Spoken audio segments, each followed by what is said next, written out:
Bienvenidos comunidad de Hospital Clínica Bíblica. El día de hoy vamos a conversar sobre llevando los días de distanciamiento social. Bueno, para ello hoy nos acompaña la doctora Verónica Castro. Ella es especialista en psicología clínica con amplia experiencia en abordaje de traumas, crisis y es terapeuta certificada en terapia en EMDR.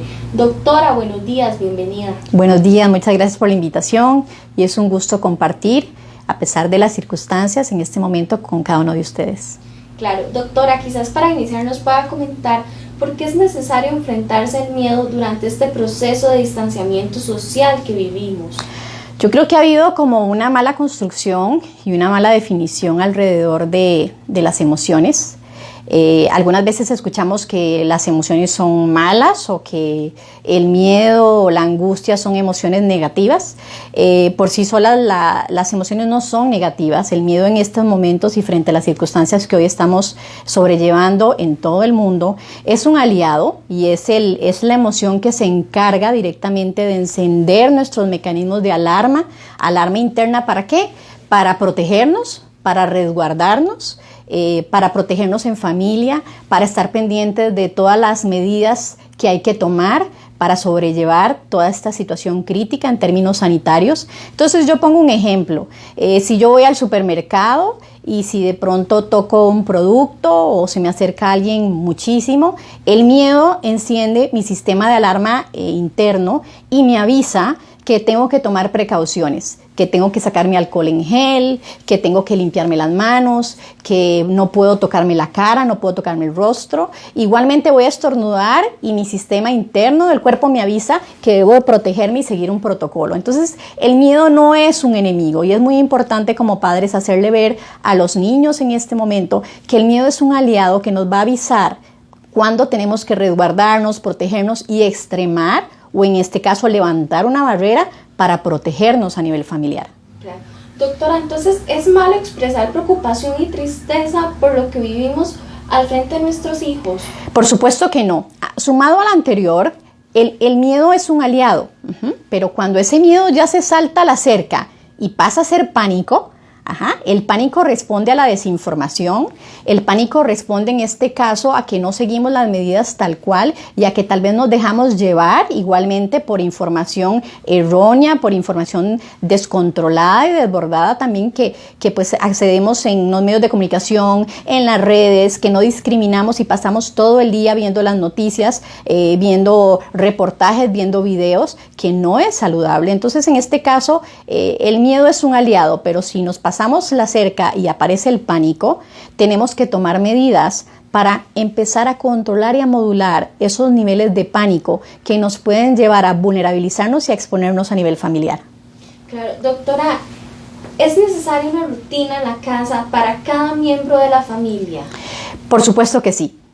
En este momento, en medio del caos, no podemos continuar o desplazar el caos que vivimos por fuera, por toda la situación que estamos sobrellevando en términos económicos, en términos sanitarios, a nuestros hogares. Se hace indispensable y es prioritario establecer pautas, establecer una rutina familiar conciliada en donde haya un orden. Sin embargo, cuando hablo de rutina, estoy hablando también de que hayan parámetros de flexibilidad, en donde hayan espacios compartidos para jugar, para hablar de lo que está ocurriendo, igualmente para estudiar. Y ahora es muy importante porque ahora los estudiantes siguen una rutina, ¿verdad? Hay muchos chicos que en este momento se despiertan, tienen que conectarse a sus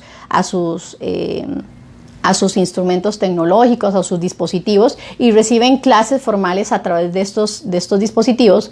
Es importante en medio de la presión que hay, de la carga que hay, de los cambios que se están generando, que hayan espacios en donde se flexibilice y hayan espacios en donde busquemos que cada uno de los miembros de la familia haga catarsis y exprese lo que todo esto está generando en términos emocionales.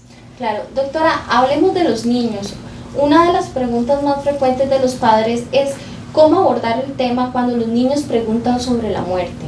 Es muy importante, ¿verdad? Primero es muy importante cuando tenemos niños en casa no exponerlos al 100% a toda la información que nos inunda en estos momentos a través de teléfonos, a través del televisor, a través de las computadoras. Es muy importante filtrar la información y sí que haya un espacio durante el día en el cual nos sentamos como padres o como adultos encargados con los más pequeñitos a acompañar y a explicar y ampliar un poco la información que se está suministrando, pero de la mano con autoridades o organismos competentes. Por supuesto que si yo estoy hablando por teléfono con algún familiar o con algún amigo, tengo que evitar frente a los niños estar arrojando y exponiendo información muy detallada, amarillista, extrema, con extremos detalles frente de los niños. Los niños tienen derecho a recibir una explicación, tienen derecho a que se sienten los encargados o los adultos que los acompañan a ampliar en relación a lo que estamos viviendo. Sin embargo, hay detalles irrelevantes que no son importantes en este momento. Y vinculado al tema de muerte, hablamos igualmente de la muerte. Hablamos de la muerte sin detalles que no van siendo necesarios. Es muy importante, de la mano con la información que le brindamos a los niños, no hacer falsas promesas. Estamos viendo que de pronto en medio del caos, de la desesperanza, de la incertidumbre que aflora en los adultos en estos momentos, hay promesas de que la otra semana salimos de esto, de que faltan poquitos días. No podemos generar falsas expectativas ni hacer promesas que no están al alcance de nosotros, porque eso va a lastimar la relación familiar, eso va a generar tristeza, va a generar mucha ansiedad. Tenemos que decir: entiendo que estás preocupado, entiendo que estás aburrido, yo también me aburro, yo me preocupo, yo extraño cosas de mi trabajo, yo extraño salir a la calle, yo extraño muchas cosas, pero ahorita no sabemos cuándo se acaba esto porque estamos esperando que sean los profesionales del gobierno, las autoridades que nos vayan diciendo cuándo el peligro ya pasó. Y en estos momentos nuestro lugar seguro es nuestra casa. Doctora, muy importante, ahora que usted hablaba sobre la ansiedad también, cómo sobrellevarla, más ahorita en estos tiempos de distanciamiento social, tanto para los adultos también como para los niños. Claro, es importante que los padres se den permiso de compartir también sus emociones, su sentir en frente de los niños.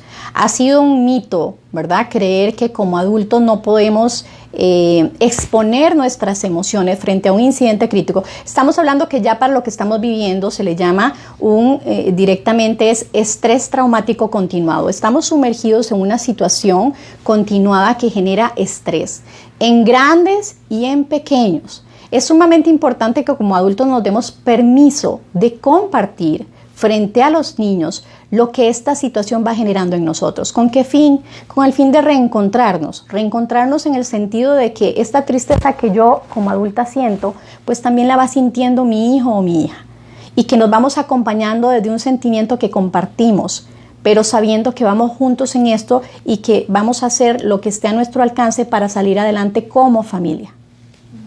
Doctora, quizás para ir finalizando, ¿qué recomendaciones les podemos dar a las personas y a las familias que están siguiendo los lineamientos de las autoridades de salud de tener ese distanciamiento social, de quedarse en casa, entonces para no crear, que generen esa ansiedad, de que puedan sobrellevar ese aislamiento de una manera sana mentalmente? Claro, es muy importante esta pregunta que me estás haciendo, porque aquí ocupamos ser creativos. Aquí ocupamos ser resilientes.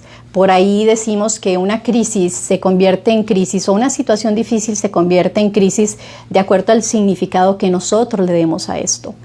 Es claro que nada de lo que está pasando lo teníamos calendarizado, ni programado, ni pensado, y que cuando pensamos en frío de pronto sentimos que es como vivir una película de esas que íbamos a ver el cine cuando todos tenían que reclutarse y aislarse en sus casas porque había una pandemia o había un riesgo inminente para todos. Es sumamente importante estructurar rutinas, generar alternativas. Cuando yo digo ser creativos, tengo una varita mágica en mi mano, porque de pronto en la casa podríamos buscarnos un instrumento que sirva de varita mágica y que esa varita sea, con los más pequeñitos, una aliada para comenzar el día y para terminar el día. ¿Qué quieres pedirle a la varita que acompaña tus sueños antes de dormir. Es muy importante hacer un ritual de descanso con los más pequeños. Igualmente se puede ejecutar y se puede compartir algún tipo de ritual con los adolescentes cuando ellos lo permiten, en donde haya acompañamiento, en donde haya diálogo, en donde se practiquen, por ejemplo, juegos de mesa, en donde pues de pronto puedan compartir videos, parte como de sus intereses. Con los niños la varita mágica en las mañanas es, ¿y hoy qué vamos a pedirle a la varita mágica que ocupamos para emprender el día? Entonces puede ser que yo hoy pida paciencia y entonces me invento una frase o me invento un verso que tenga que ver con la paciencia y la varita mágica es mi aliada. Igualmente tenemos en la casa algunas veces juguetes, aliados, osos, y entonces si yo deposito el nombre de una emoción a ese oso porque yo hoy siento de pronto tristeza, hoy me levanté y me está acompañando la angustia, hoy me está acompañando de pronto el enojo. Es importante practicar, ya han visto en redes, me imagino, las familias, algunos ejercicios como la respiración diafragmática, hacer respiraciones con los niños. Si ingresan a la página del Facebook de Psicotrauma, que es el Centro Costarricense de Psicotraumatología, van a encontrar recursos para practicar con los niños, ¿verdad? En ese sentido, de la mano con mente a color, se creó un artículo con instrumentos y con recursos para las familias, en donde está la respiración diafragmática, hay aliados desde la arteterapia igualmente para practicar en familia, y pues ninguno de estos recursos requiere instrumentos, materiales costosos o algo que esté ajeno a lo que podríamos tener en casa.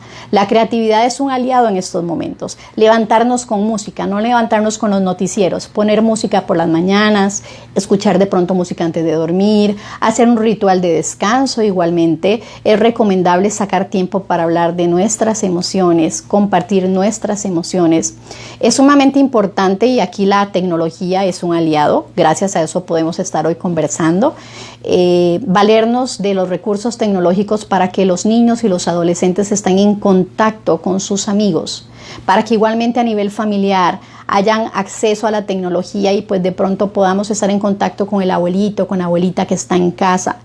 De pronto practicar rituales de cocina, que es lo que extrañamos de la visita a la abuelita, pues entonces extraño las tortillas que mi abuelita me hace. Y bueno, ¿y qué pasa si podemos hacer una videoconferencia, si podemos hacer una llamada cuando no hay acceso a tecnología, para que nos diga cuáles son sus secretos de la receta y podamos cocinar conjuntamente?